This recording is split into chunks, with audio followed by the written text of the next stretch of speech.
Hi, everybody, and welcome to another fantastic Wednesday with Cosmic Sister Show and Corinne and Anne. And today we have Wednesday, November 5th in US and Europe, and Thursday, November 6th in Australia.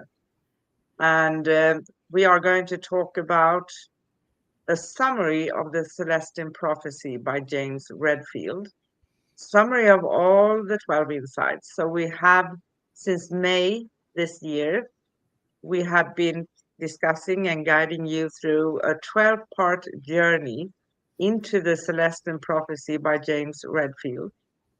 Each episode explores one of the 12 insights and how they show up in real life, because that is mostly important, right? How can we apply this for us today? Now we are wrapping it all up with a powerful summary of every revelation. And we have been streaming this twice a month.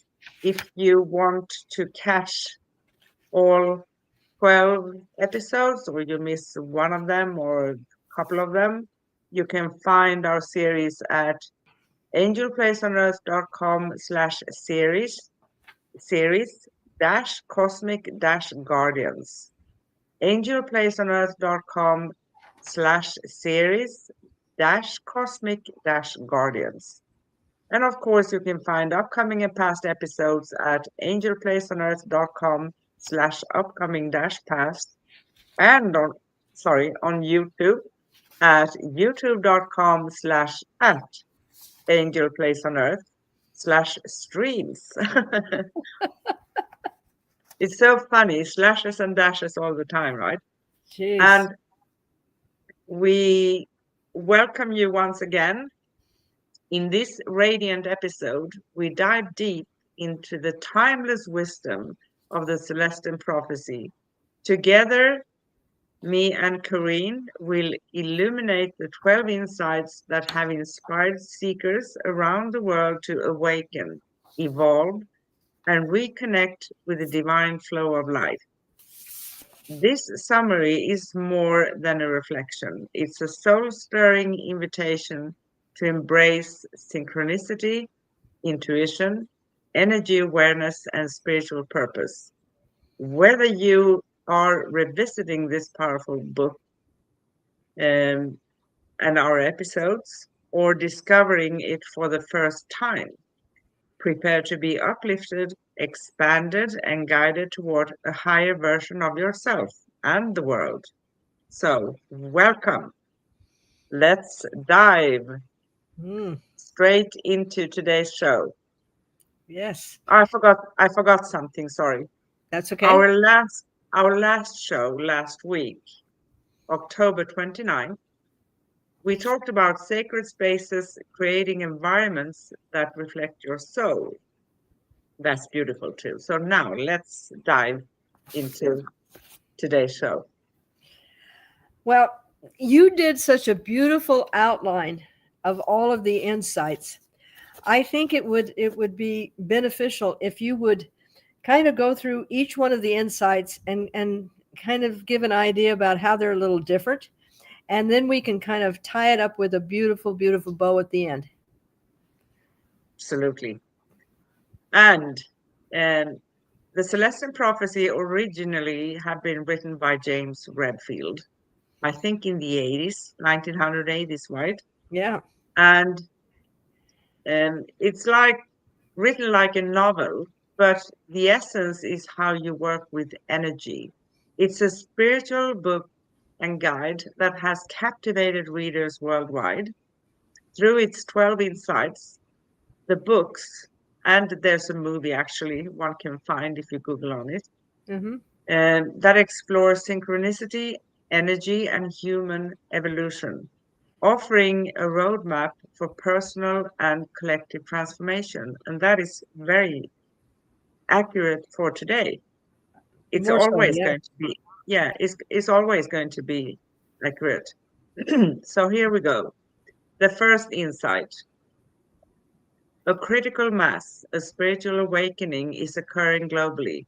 Noticing synchronicity. So we start paying attention to synchronicity and what that is. The second insight, the world as a spiritual design. Humanity is evolving towards a new consciousness. Yeah. And the third insight, the energy of life. Everything is energy and we can tap into it. So we explore the sense how we can pick up energy and how we can actually start paying attention to it and work with it because we need to be aware of it first, right? Sorry. The fourth insight, the control drama. People often compete for energy unconsciously. Yeah, and that's interesting. That's when we are draining someone from their energy instead of realizing that we can support ourselves. Everyone has that ability. So we don't need to have control. Now, what is the control drama? How can we navigate through it? The Yes. fifth insight, the path to growth. Personal growth leads to greater awareness, the spiritual connection, because the personal growth is um, the first thing we need to do, actually. We can't wait for the world to change if we are not willing to work on ourselves and change. Mm-hmm. The sixth insight, the role of intuition. Trusting intuition helps guide us. The seventh insight, the connection with others. Relationships are vital for energy exchange, following intuition. Mm-hmm. The eighth insight, the spiritual evolution. Humanity is moving towards a higher state of consciousness. Giving energy increases synchronistic experiences. So it's kind of fantastic how all these insights build on each other, right? Very much so. The The ninth insight, the mystical experience, experiencing the divine in everyday life, paying attention, fulfilling human destiny. The 10th insight, the power of intention. Our intentions shape our reality. Sorry, still a little bit of cough. The 11th insight, the importance of synchronicity. Meaningful coincidences guide us. The 12th insight, the final insight, a vision of a new world based on love and cooperation. These insights encourage individuals to recognize their spiritual journey and the interconnectedness of all life. And that's so important, right? Mm-hmm. The insights from the Celestine prophecy are remarkably relevant to modern life, offering guidance for personal growth, relationships, and navigating an increasingly interconnected world. Yes. And Fantastic. the beauty of what this blessed book did in opening up my awareness um, gave me like a roadmap. And when it first came out, about the last 8th, 9th, and 10th were all kind of speculation. And now in this day and age, we are seeing these coming to fruition. And it's like, wow, here is a visionary who was seeing these things, 40 years ago. And it's a beautiful, beautiful thing. And I found that as a human species, we have always struggled to find a better way of achieving that harmonious coexistence with each other and with our great mother Gaia. And we find things that may work, partially work, and don't work. And that is part of the human experience. But we are driven by this quiet urgency. And we may be more prepared now to truly listen and hear with the rhythm of our heart instead of just engaging in mindless, meaningless constant dialogue that takes us further and further away from the peace that we do seek. And we all have seen this, especially in what they call politics. They're going to talk a subject to death and never resolve it. And meanwhile, people are out there resolving the calamity or whatever just by common sense and by listening to their intuition and following the synchronicities. And I really laugh about that because it's kind of a Greek comedy, the dark comedy, where you laugh at how stupid they are, but it's really how stupid they are is how stupid they are. But over time, we have learned to take time for ourselves and embrace that quietness. And then we begin to see our own potential. We are emerging into this world of peace and cooperation and co-creation because we are finally seeing the birth of a blessed existence. And with that divine reverence deep within us, there is a dynamic, vibrating reverberation as we bring ourselves into existence. And we're slowly pulling away all the parts of us that are no longer needed, that are heavy, past burdens, ideals that we thought we had to live with, and becoming to see ourselves in this beautiful healing light, full of synchronicities that gently bring us to our own revelation, our own insights, living our intuition and living in this beautiful synchronicity that is called life. Yes, and this is my take and perception of why the Celestine prophecy is so good as a tool, right? Because everything is energy, and that is what we need to work with. The energy that brings us synchronicities, that brings us intuition, how we dig into ourselves, how we start to understand things. And I remember when I started reading the Celestine prophecy, and that was the year 2000, so it's only 25 years. I missed 15 years, right? No, I'm just kidding. But anyway, I was in awe because most people can sense things, and it's a journey that actually teaches you how to understand what's going on. Then, of course, every experience is going to be uniquely personal for everyone, but we need to start somewhere. And this is a great tool. It's a fantastic tool because, a lot of people see and experience synchronicity, but they are unsure what's going on. Can I trust that? Why is that happening? And I remember myself in the beginning, I got stuck in each and everything instead of taking one synchronistic event, adding it to another one, to a third one, etc. That would bring me a wholeness of everything, right? Yes. And if we had embraced our true nature, we would be not, let me, my tongue is going in all directions. We would be living in a place where we were not destroying the earth in order to have our basic survival needs. And I am going to recommend that people find this movie. It's called The Lost Century. And Dr. Greer is the one that co-hosts this.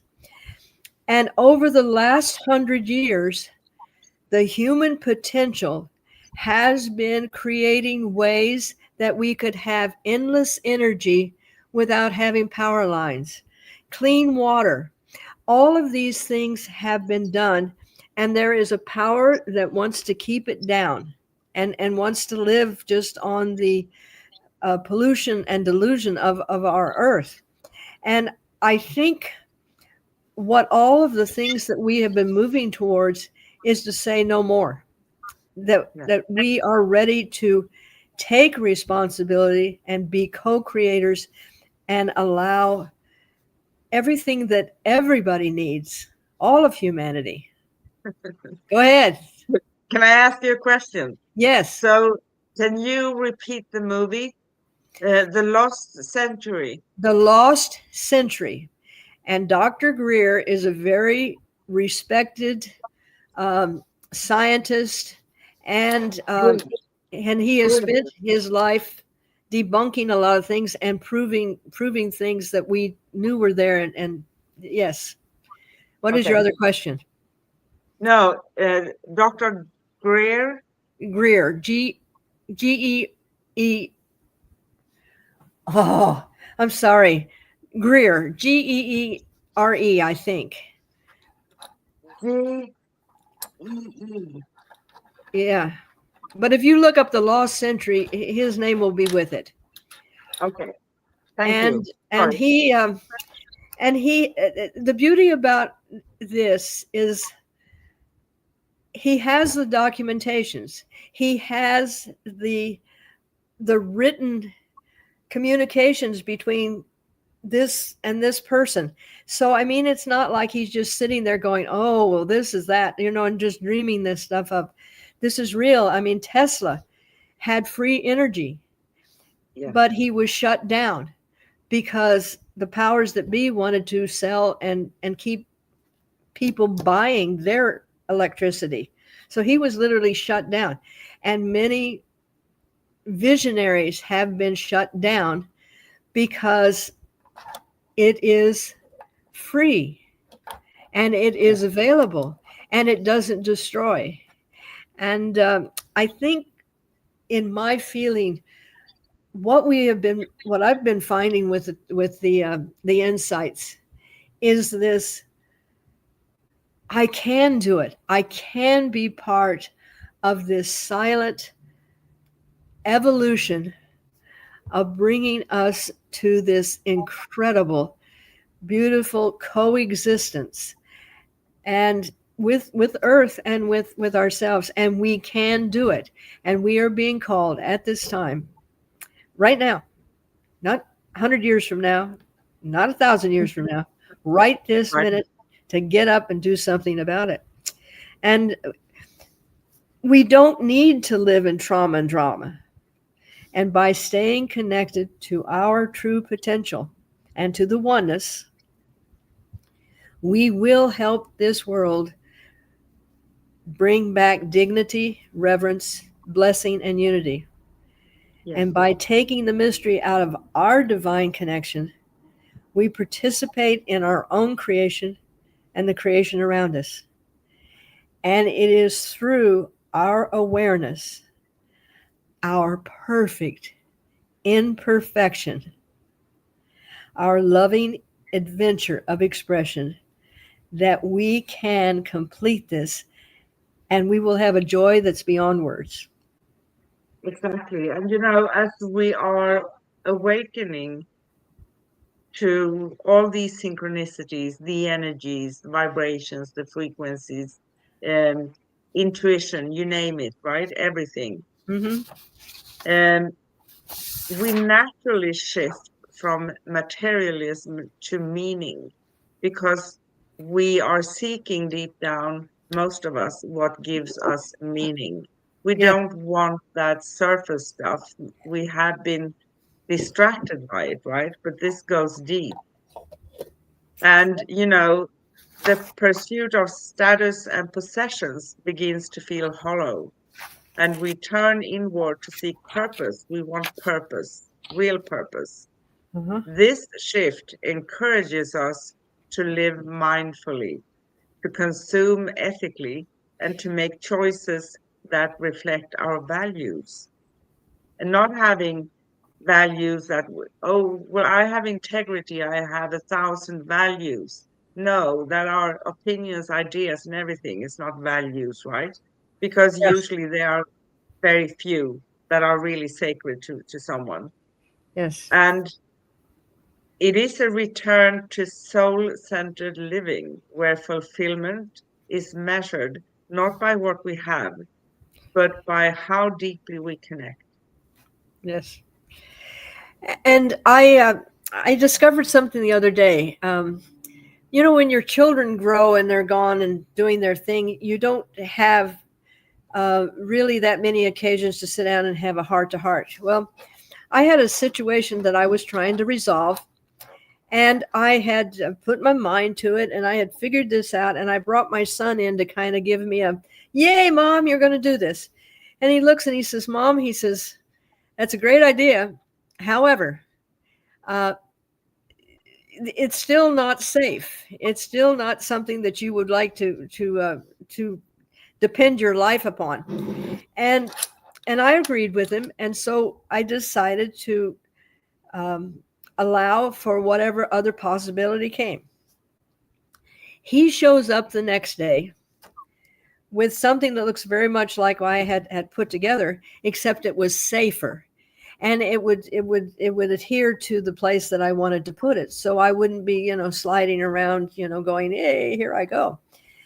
And what he said to me, I have never told this child about the Celestine prophecies. And what he said to me, just literally, my heart goes, it's been in the universe, and he heard it. And he says, Mom, he said, I had this notion to go look in this place, and I was guided, and the energy just said go and get this because it might work. Now, here is a child I have never, quote, had this conversation with, and he was able to feel this, and he's in touch enough with energy that he listened, and he said, I knew that there would be a solution. That's living with synchronicity. That's living the Celestine prophecies. And I was blown away. But as I think every time we come on the air, I say, the universe has allowed me to experience what we're going to be talking about right now. And thank you. Thank you for all the guidance, and thank you for the fun, and thank you for the challenges. Yeah. but it's a beautiful experience to be alive at this time. It is a beautiful experience. And yes, every day we may not feel like, oh gosh, am I going through this again? Maybe we feel that, right? Um, and things happen along the journey, but it's our response. And you also learn how to respond to life Yes, through the Celestine prophecy. And also, because we live in a world where we continuously exchange energy, it's natural. We do yes, exchange. yes, But we need awareness, and we need to know, because we haven't really been taught in school. We are never taught about these things. We are no, never taught how to work with the energy, how to go with it, what to do when you feel that you're stuck, how we can see, like your son did. I just know that that's the direction I'm going to go because he knew it. He yes, was shown, yes, right? And that's absolutely perfect, Um, Also, energy exchange through giving becomes a natural extension of this awareness. So we give, we don't hold back. And a lot of people today feel that, okay, I'm going to give a certain amount, but then I don't give anything more because I'm not going to get anything in return. And that's not the answer, right? The answer is more like, in my perception, uh, when I feel that I'm not ever going to get anything back, And it's not like on the playground, I give one time and you give the other. And if we don't give Right. each and every time, that's not functioning. But that's not the thing either, because that's not the right. Sometimes one of two parties is going to give a little bit more for some time Yep. for a few reasons, but it's going to come back at some point, right? But you give from your heart. And when we offer kindness, support, or presence without expectation, we activate a flow of abundance. And, if we get a sense that I'm participating with someone who is continuously taking from me or draining me, yeah, it's my power to respond. And I don't mean have to go and hit that person or say bad things or anything, right?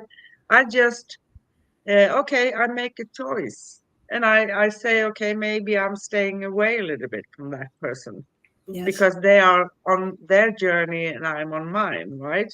Yes. So, but generosity opens channels of connections and reinforces the truth that what we give returns in way we cannot always predict, right? Yes. Giving becomes a sacred act of co-creation. And here's another thing. I may give something to my neighbor because I give it from my heart and I feel they may have the need for it, right? So I give it. I don't expect anything. But a month later, someone's going to give me something that I need, someone else. Yes. That And is a part of co-creation.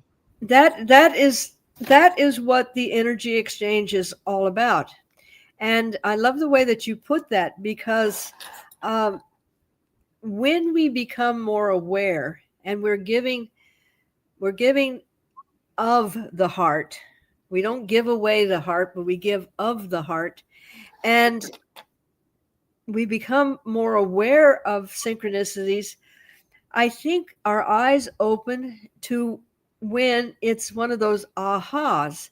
And you do realize that the energy has moved back, rather than saying, okay, you did this, now you have to do for me, you did this. And as that such, we move beyond that because our awareness of understanding energy becomes so much greater. And it's not just over, I give you a pen, you give me a pen back. It's not that kind of a barter type situation. It's No, freely given. It does what it needs to do, and then it is given back. And I think another example of that I can give is when we have the meditation every Tuesday night. I have an open heart meditation, and I chose to call that because it's not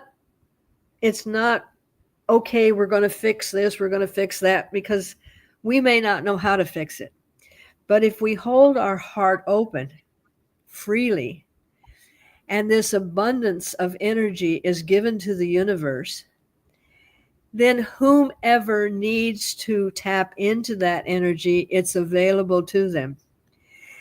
And I tell the people that come, I said, yes, you're going to receive so much by doing this for your soul. However, every person that sits here, and we had 6 people here last night, and each heart that is open, holding this energy, has the ability to touch 1,000 souls per person.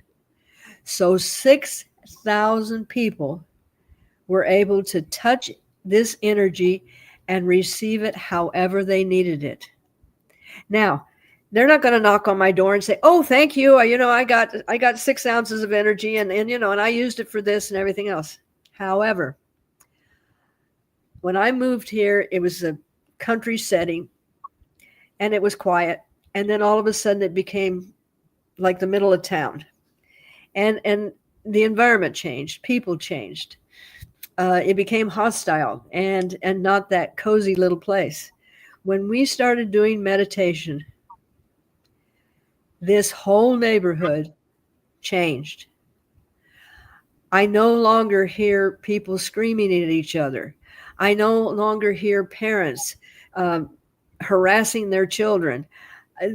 They come and they have a soccer game over at the park. It is night and day difference. 10 years ago, I got to where I felt safer walking around in India than I did in my own front yard. Wow. And now, yes, there's a lot of people and it's hustle and bustle, but there is a serenity. And people will drive up to my center, and when they walk in and they say, it's so peaceful here. But out here, it's like the comings and goings of the material world. And I said, you're stepping into love. Yes. Unconditional, no strings attached. And that's it, because it's like the giving without expectations. So when Exactly. you expect, it can be also acts, right? So I call you today, you call me tomorrow, and then the day after tomorrow, I call you. And if I don't call you, you're going to be mad at me because I didn't call you because it Yes. was my turn. It doesn't function like that, right? Yes, I get people talking about those kinds of relationships, you know. Yeah. You know, to sustain the flow of energy, giving and receiving, and synchronicity and everything we have been talking about, we must learn to overcome power struggles. Many relationships and workplaces are entangled in unconscious battles for control. These dynamics drain energy and block growth. So we are getting detached from ourselves, and we are distracted. So we are jumping in with both feet in the power struggle, right? Mm-hmm. By recognizing these things, we can choose a different path. We can approach others with openness rather than competition, creating space for mutual respect and shared empowerment. That's different, very Yes, different. very different. Um, I, I love working with my. I don't really call them my students, but they are basically kind of they're on the path of mastery. And this one beautiful soul, um, in his work situation, the powers that were above him changed. It wasn't him that changed, and he was struggling with this because he has integrity and he likes to do the things that make it run right. But this was his journey to learn how to navigate in this situation. And it's taken a while. He's been in this situation that's been very irritating and very difficult for him for maybe 8-9 months. And last night when he came to meditation, and I checked in with him, and he said that person left, and the person that came in has integrity. And so the universe said, okay, you learn how to handle that with tact and diplomacy, and you didn't move into I'm going to control, or you're hurting me, or you're disrespecting me, and all of those things that we're taught to do. And he allowed for the situation to evolve. And the universe says, okay, you did that beautifully, and you've learned how to handle that situation. Now here is a person that is going to make this situation much more agreeable. And And that's fantastic. yeah, That's fantastic. That's synchronicity. That is living the Celestine prophecies. And it's not going around carrying a big sign saying, "This is what I do. Listen to me. I've come to save the world." No, it is in our very subtle, unconditional giving Yeah. is when we receive. I have experienced sometimes in my life, and quite recently, I'm not going to say more than that, where it's in the air. You're supposed to explain yourself.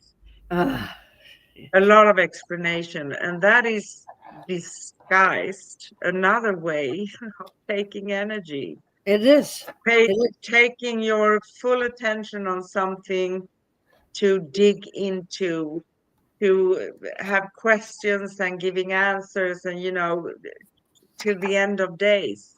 And of course, when we are interacting with each other, we need to understand a few things, right? But Mhm. on another note, it's also about not participating in someone's, if someone has all those questions about something, maybe they need to look within, right?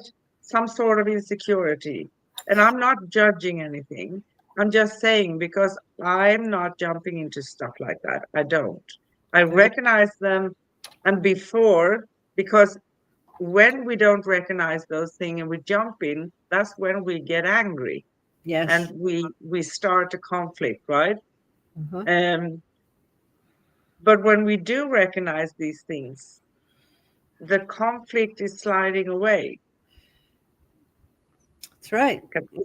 Diffusing the situation. And as we spoke about, uh, people want energy, and they find that sex, drugs, and rock and roll is the old saying. But the addictions that we have, and the need to go shopping, and the need to be better than, and the need to have this kind of a body, and these things, these have been programmed into us. And but they are forms of being able to control others to get the energy that we want. And when we understand that we can always generate that, and our basket of love never empties. It's like the ocean. I could be sitting there till the day I die, taking a cup of water out of that ocean, and that ocean is never going to be diminished. And that is unconditional love. Yeah, it is. And also, we always have the ability and our power to make new choices, right? Always. Absolutely. But also, a small note, because there are some choices sometimes that are, if I think I have issues with my appearance or other things, right? Maybe we need to think not only twice, 10 times before we make choices that are irreversible, because there are such choices, right? Yes, unfortunately. So if I would remove my thumb, that would be an irreversible choice. Yes, I can't get it back after, right? that's right. And we find this a lot because we both work with people that are dealing with relationships, and understanding that seriously, before you can go into a relationship with another human, you really need to have a good relationship with yourself.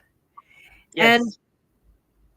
taking the time to do your own cleaning. Now, you're always going to have to be dusting, and things get cluttered, and you have to shift things out.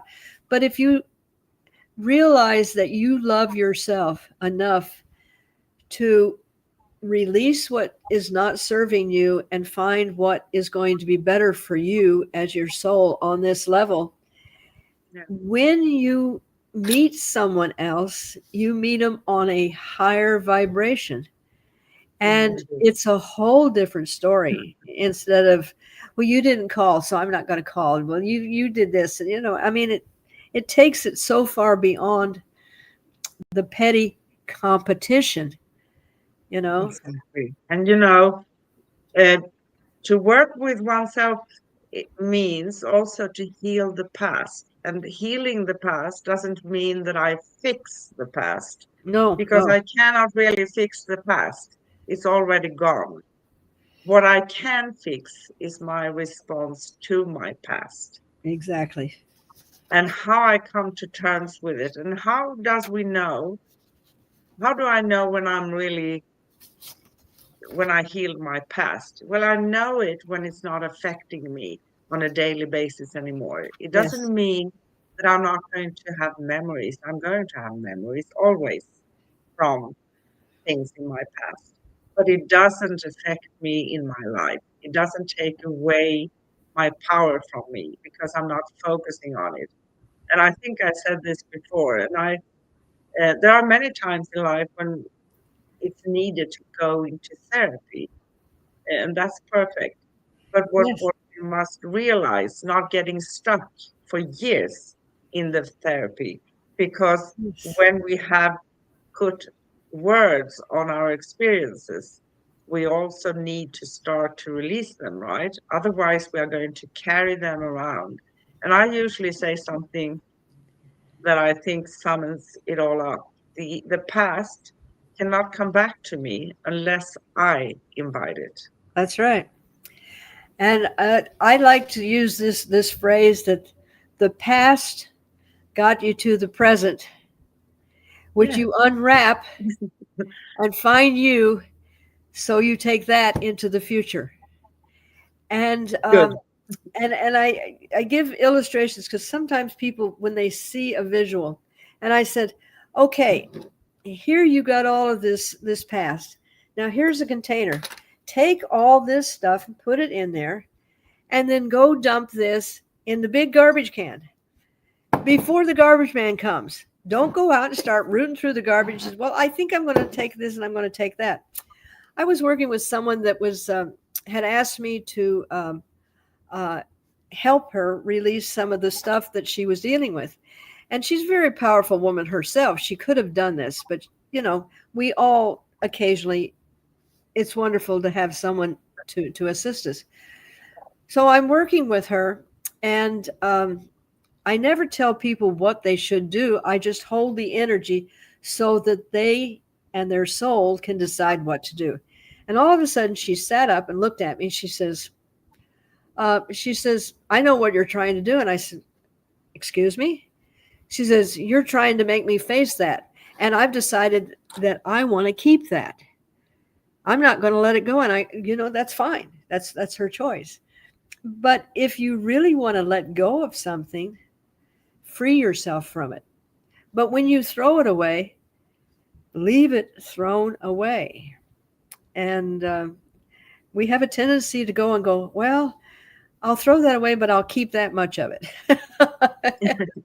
Yeah, or I can't ever forgive that person because they did hurt me so badly. Oh, And that's a perfect one. Yeah.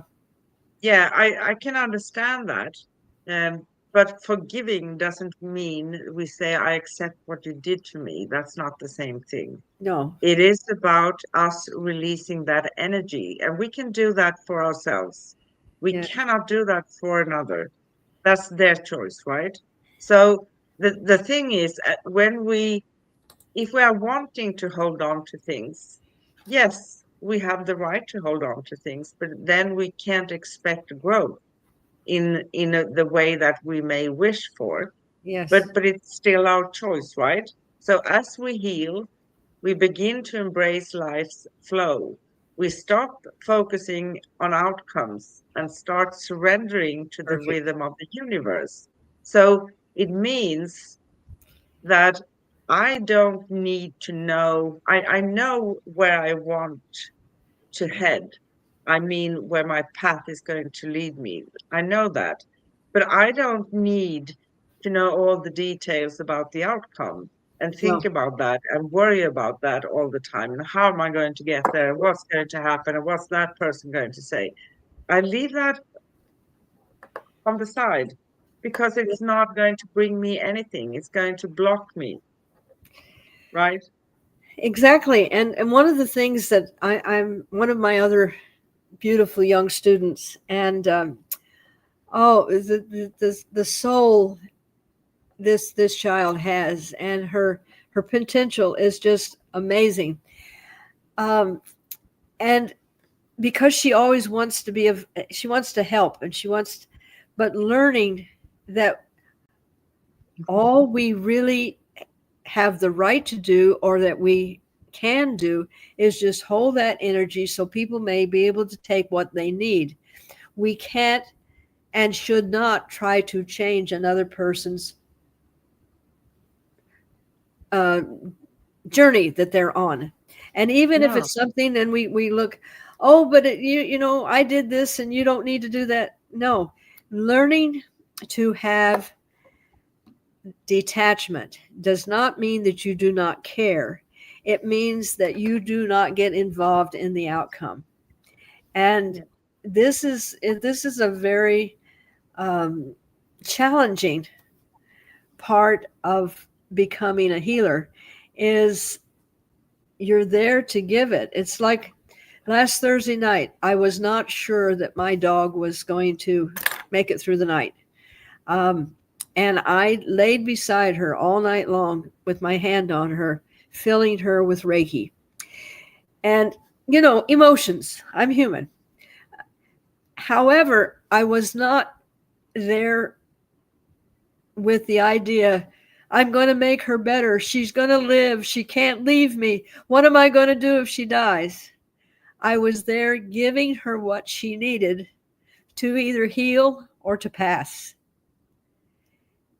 You see, that is detachment. Yes. I mean, and the beauty is that with as much Reiki and love that you were sending her and I was sending her, she just got up and said, the heck with this, I'm going to keep going.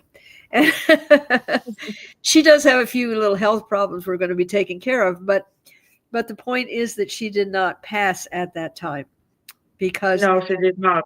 yeah, It wasn't really her time, but she had some problems that she had an issue with, right? exactly. Yeah. But when you're working with yourself, you need to have that kind of love to realize that it's okay. You know, you may be, you know, you may be really connected to this, and you may need to, but you don't, well, I can't live without that. Rather saying, well, I'm going to just keep it on the I don't know yet space instead of the throw out space. And Yeah. that's perfectly okay, because we're constantly reevaluating, revisiting, and doing our own homework. And Yeah. And actually it's interesting because at a soul level, and these are not things we are supposed to judge ourselves or others for, right? Because it's how the world functions. yes, We very often, I call them vows. So we very often claim things or state things. I'm not going to leave you ever. I'm going to be married to you for eternity. yes, I'm not going to, you know, y- I think you understand what I mean. And yes, in different lifetimes, and sometimes if these are things that created guilt or strong attachments or things, it can go over from lifetime to lifetime with certain people, right? yes. And they are called blocks and restrictions. Exactly. And generational, and so forth and so on. And but when you start becoming aware that it's okay to clean house, that you don't owe anybody, you don't owe the family for carrying around this burden for the next bazillion years, and you don't owe somebody a debt, because if it was given in unconditional love, it would not be a debt. It would be an opportunity to move into what direction you want. There would be no, you have to, as we were talking before, I gave it to you, now you got to give it back to me. And this is what all of these insights have been leading us to is to find that love within ourselves, to be able to find our authentic self. Yes. So then we can become part of the vision of this new energy. And we have been lovingly given the how-tos. Now we just kind of have to, get out there and practice them. And you fall off the bike every now and then. Oh, no pun intended. I'm sorry. Okay, that was funny. That was so funny. Yeah, I did fall off the bike a year and a half ago, right? I mean, that's kind of what, you think of a kid riding a bike, and how many times we have to fall. And it just struck me funny when I said that, because I go, oh, that's a for real. But Yeah, it is. the point is that we have been given now a great opportunity to clean and to move things around and to find a way that we can be part of all of this divine humanity, and it's beautiful. That's not even a good word for it. It is magnificent. It is Fantastic. Perfect. yes. Yes. And you know what? I want to let everyone know again. If you want to find our series, we currently have 2 series that we've done. The 4 agreements, 4 videos with the agreements, and 1 summary. That was in the beginning of 2025. Wow. And now we have the summary of the Celestine prophecy, 12 insights plus this summary. And you can find our series at angelplacedonearth.com/ oh, sorry, I have to go back and check. Series / cosmic, no, sorry, I stated again. angelplacedonearth.com / series - cosmic - guardians. There we go. And another easy way to find it is angelplacedonearth.com / cosmic guardians. Maybe that's easier, right? Yes. But the thing is, there are no money in the world that can pay you for the feeling you have when you feel you conquered something, right? When you start to learn something. Yes. And when you become aware of things, and awareness can be a little bit confusing from time to time until you find stable ground for yourself when you integrated it to your being. Right. But it's just going out there, having the courage, because if you have the urge to change and to work on yourself, it's not that the world is going to change before your eyes. You need to change, right? Exactly. Otherwise, nothing is going to happen. And these 12 insights are not distant ideals. They are invitations to live with depth, integrity, and love. They remind us that transforming begins within and radiates outward. By embodying these insights, we become part of a global awakening. We become the change we seek. Simple, right? Yes. It's very simplistic, but it is a journey that will make your life so incredible. And to live with that awareness of your connection to all things, it is very comforting. It very is comforting. And I'm getting comfortable, but I always know that at the end of our little conversations, Yeah, I know. okay. So I'm getting ready here. So Yeah. So We have Miss Corinne here on the hot seat. Maybe she returns something at me. I don't know. I do. Yes. But we love our 5 simple questions. And because today we talked about a summary of all the insights, we're going to have 5 questions related to the insights. What was your first experience with synchronicity and how did it shape your path? My first awareness, I am sure that I have lived and had many synchronicities that have led me in certain directions, but I didn't have a word for it. And if I were to really say when something happened, it was when I first got the book of Jonathan Livingston Seagull. And I'm reading about this seagull that knows that there's more to life than just eating and fighting over food and flying. And so he starts exploring outside of himself. That opened up a pathway that when my daughter happened to mention reading the insights, I took it, and because it's a book of an adventure, it's a story. It's not like, and then you have to do this, and then you have to do this, and everything else. It's a story. And I started realizing that the little things that had been happening in my life, just the very simple act of her giving me the book, I was aware of what synchronicity actually meant. That, I mean, this isn't a book that she would normally read. This isn't something that she was studying. She just had it, and she says, "Here, Mom, you might like this," and she didn't even tell me that she had read it.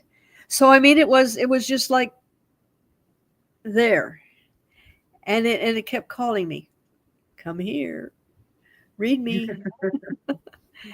So I guess if that would probably be when I was first aware of what synchronicity meant. Yeah. I think I had similar experiences to as you have. And I had many, but I didn't have a terminology for it, just That's like right. you, right? Yeah. And the awareness to put it into words. But my first experience with the Celestine prophecy, I started with Insight One with a group of ladies in Greece, Swedish ladies. So we met once a week and we talked about the book and the insights, one chapter, I think, at a time. And I was kind of just, it was put into place for me and it helped me. It Yes. helped me to open my eyes and to realize many, many, many things. And I'm so grateful for that, Yeah. right? And of course, many things have happened after. I think we live with synchronicity on a daily basis because we Oh try yeah. to live in the flow.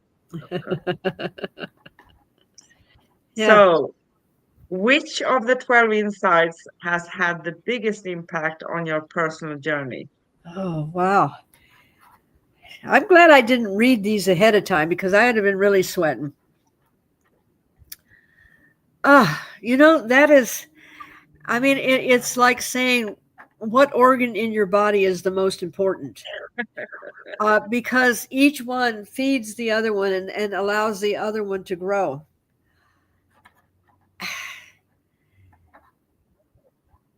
That one is, wow. Hard. What did you do? Did you sit up and go, okay, now that's going to really stump her?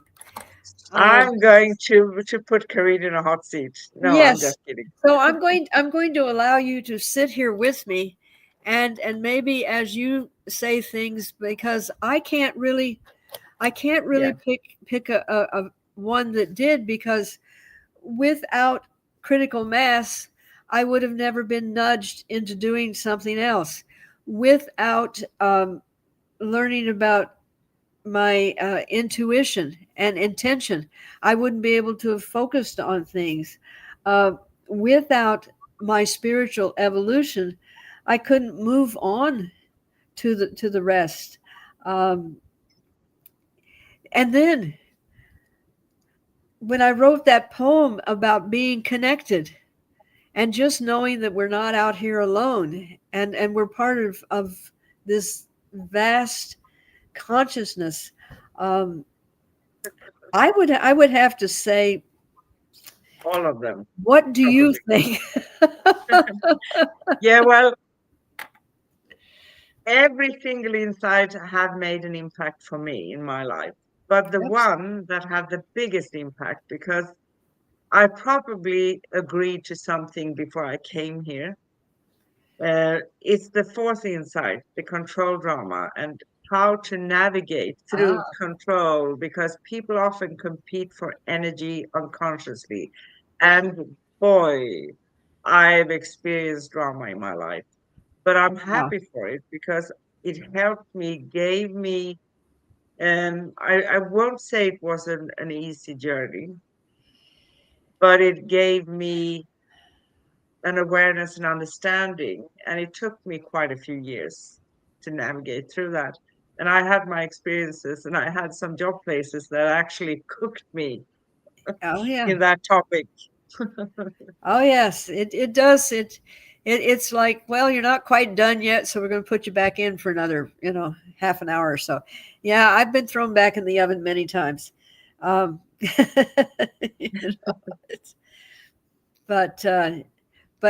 as you start evolving through each one of these, and then you're able to see it from a different perspective, you go, well, that really wasn't as bad as I thought it was, because look what has come from this. Yeah, that's great. Yeah.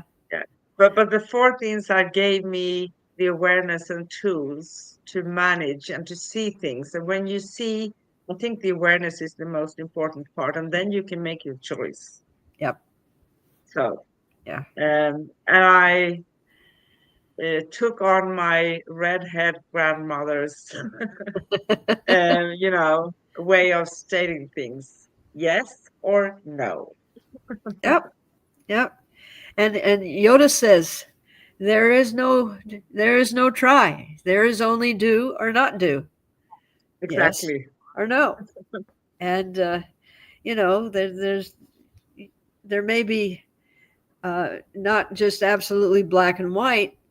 However, eventually, after you resolve all these other gray areas, you're going to have to still make a yes or no decision. So, exactly. That's and great. How can we stay connected to our energy when life gets overwhelming?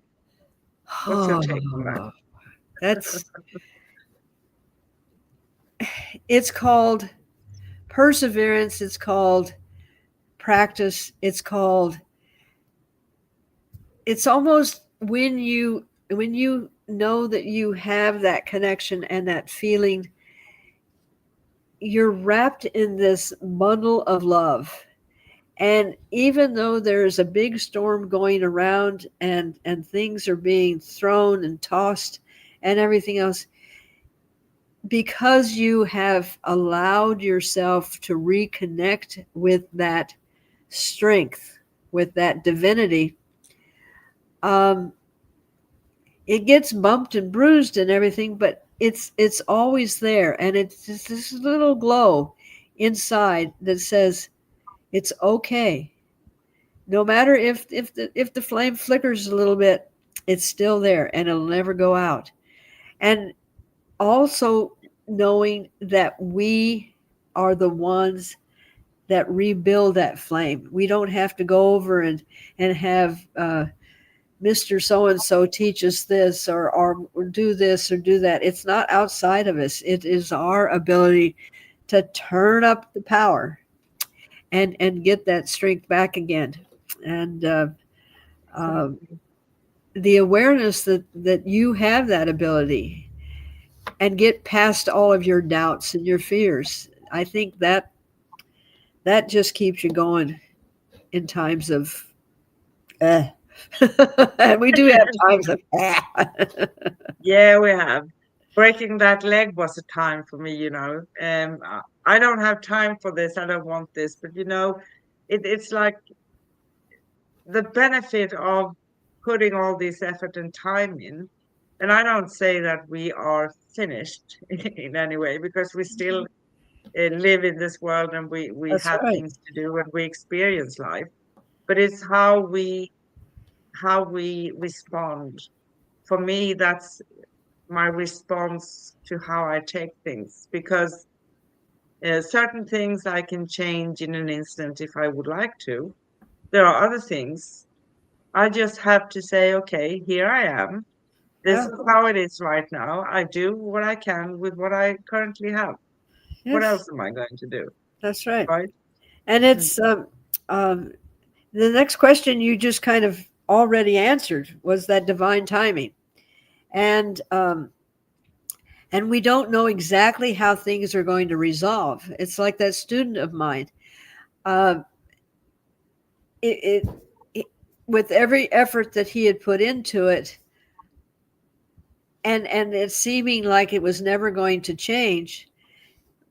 When the time was there, then it was resolved in a way that he didn't even comprehend. And with your detour with the bicycle, that was. But you know what it? I think what it taught me when we were doing this, because there came to a point where there had to be a realization that we were just going to have to say, you're taking some time off, instead of Yeah, trying to push it and push it and push it, because we could have pushed it, but it was inconvenient, because not being where you had everything that you needed to have available, and all of that frustration and everything else. I think pushing through at that time would have made it so unpleasant for both of us yeah, that it would have been, let's just not do that, rather than just saying, okay, this is what's going to transpire, and we will just put it in divine timing and trust it, and having the intuition to trust ourselves. yeah. Because the thing is, when we push things, we actually hold ourselves in the same energy where we don't want to be for a longer time. Yes, yes, So it's working against us in that sense, right? For exactly. instance, I have a lot of people asking, okay, I've tried to change my job for 2 years.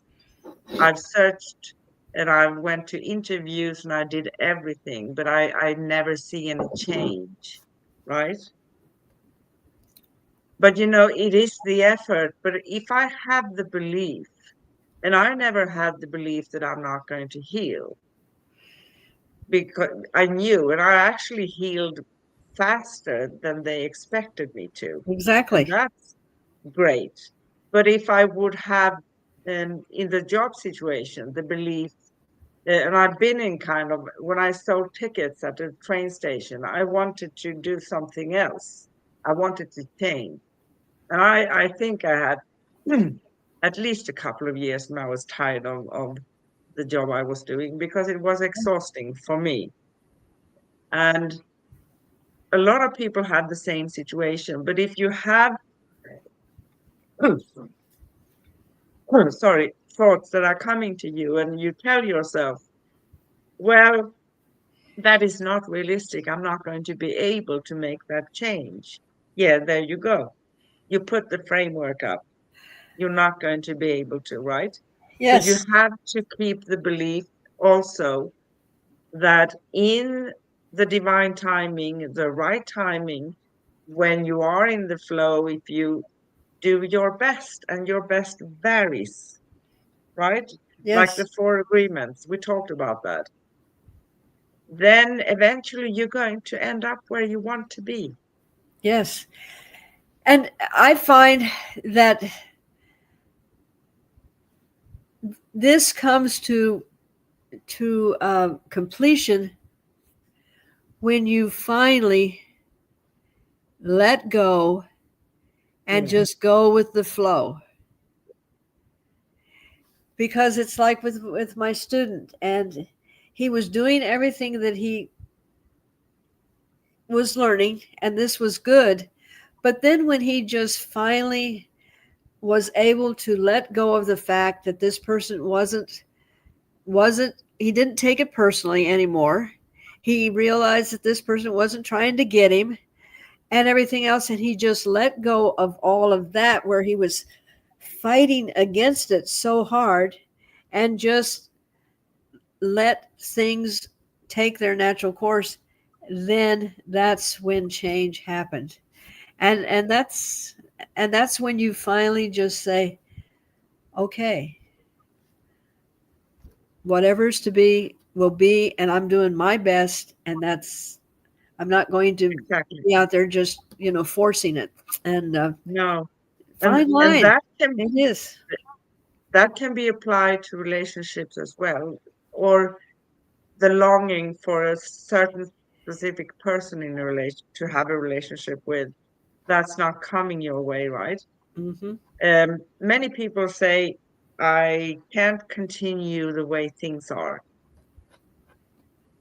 but they are afraid that if they release the energy, there are two ways. Either it's going to be a no, or it's going to be a yes. Exactly. And that is 50-50. It's the risk. But on another note, I can't keep on doing this. That's what they say. I Yeah. can't do the same thing. So sometimes, if it's not going to be, then it's not going to be. Then it's not maybe the timing for the two of you, right? And there's nothing we can do to change someone else or force someone. Would I like to be with someone that I would have dragged in the air and said, you belong to me? No. Because obviously we want them to come from free will, right? Exactly. And have the realization that we are their person, right? But instead of getting yourself stuck in the same energy, take that risk. It is a risk, but would you want to wait for someone who's never ever going to come your way? No. Yep. Right. And the beauty of that is when we're living in fear, and I never felt like I was good enough for my husband. And so in the back of my mind, even though I wasn't familiar with divorce, my parents nor his had divorced, so that wasn't a thing. It was my own thought that I wasn't good enough, and so I always had to keep being good enough, and that if I didn't, then he would divorce me. Well, eventually, after 23 years, we did get a divorce, and it was not nearly as traumatic as I had thought it was going to be for all of those years. So the fear of it was far worse than the realization that just letting it go and changing my focus was going to be much easier than all of the fear that I had placed upon it. And we do that in relationships. We'll try to anticipate what the other person wants. We will try to conform. We will try to perform. And that just makes a shallow version of ourselves. And that's not really a relationship. That is a fantasy. Yes, it is a fantasy. So, last question. How can we bring more awareness and intention into our everyday relationships? If I were to say something, I would say, learn to love yourself. And when you love yourself, it will just bubble out of you, and you will be aware of things that are around you. You will fall into that divine guidance, and but it comes from self-love first. Yes, it does. Self-love. I agree with you. So, beautiful lady, what do you say? Do you think we narrowed and managed to talk about all insights? Well, I hope that we have given our viewers some insight, that they're going to be encouraged to look into things themselves, because you're the only one that can take your journey. You can walk beside someone on the same path, but their journey is going to be different. They may notice the daffodils and you may notice the waterfall. And that's beautiful. But just remember, it is your journey and enjoy it. Indeed. Exactly. So I'm starting to wrapping things up. Okay. Find all past episodes and upcoming at angelplacenonearth.com/upcoming-past. And you can find all our shows as well at youtube.com/@angelplaceonearth/streams.